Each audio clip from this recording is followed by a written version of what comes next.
Heroine பிரெக்னெண்டா இருக்கதே மாறிச்சு ஹஸ்பண்டோட ஃப்ரெண்டுக்காரிக்கு blood கொடுப்பா. இதனால ஹீரோயின் மயக்கம் போட்டு கீழே வந்து இறந்தே போயிடுவா. ஆக்சிடென்ட் ஆன பொண்ணோட ஃபேஸ் ஃபுல்லா டேமேஜ் ஆனதால ஹீரோ இறந்து போன பொண்ணோட ஃபேஸ் எடுத்து அதை அப்படியே ஃப்ரெண்டுக்கு வச்சு டிரான்ஸ்பிளான்ட் பண்ணிடுறான். ஊரை பொறுத்தவரை ஹீரோயின் இறந்து போன மேட்டர் யாருக்குமே தெரியாது. சோ ஹீரோயின் மாதிரியே ஃப்ரெண்டுக்காரியும் ஹீரோட வைஃபா வாழ ஆரம்பிச்சிருவா. இவ ஃபேஸ் பட்டதுமே ஹீரோயின் போன் அன்லாக் ஆகுது. அந்த போன் எடுத்து பார்க்கும் போது அவளுக்கு பயங்கர ஷாக்கு.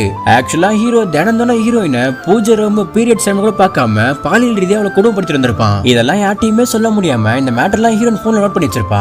தனக்காக பிளட் கொடுத்து உயிரை விட்டவளுக்கு நீதி வாங்கி கொடுன்னு சொல்லிட்டு முடிவு பண்றான். ஃபர்ஸ்ட் ஹீரோ கெட்டவன தெரிஞ்சுக்கிற வீடு ஃபுல்லா கேமரா ஃபிட் பண்றான். ஹீரோ வந்ததுமே அவனை நெருங்கி போயிட்டு அவாய்ட் பண்றான். ஆனா ஹீரோ அவளை ஃபோர்ஸ் பண்ணி இழுக்கிறான். அப்பதான் அவளுக்கு புரிய வருது ஹீரோ சரியான சைக்கோன்னு சொல்லிட்டு நீ உன் பொண்டாட்டி பண்ண கொடுமை எல்லாமே எனக்கு தெரியும்னு சொல்லுவான். ஹீரோவும் உனக்கு தெரியாது இன்னொரு மட்டும் நான் சொல்றேன், உன்னை அடையணுன்றதுக்காக தான் என் பொண்டாட்டியை கொண்டு அவன் ஃபேஸ் எடுத்து உனக்கு வச்சேன்னு சொல்லி இப்ப இவளையே வற்புறுத்தி அவ கூட தப்பா நடந்துக்க ட்ரை பண்றான். ஃப்ரெண்டுக்காரிக்கு வந்த கோவத்துல ஹீரோ அடிச்சு மட்டையாக்கி இந்த மேட்டர் அப்படியே கோட்டு கிழிக்கிறான். அவ பண்ண ரெக்கார்டிங் ஃபுட்டேஜ் எல்லாம் காமிச்சு ஹீரோயின் மாதிரியே நடிச்சு ஹஸ்பண்ட் தினம் தினம் பாலியல் துன்புறுத்திட்டு சொல்லி அவனுக்கு கோர்ட்லயே சரியான தண்டனை வாங்கி கொடுத்துறான்.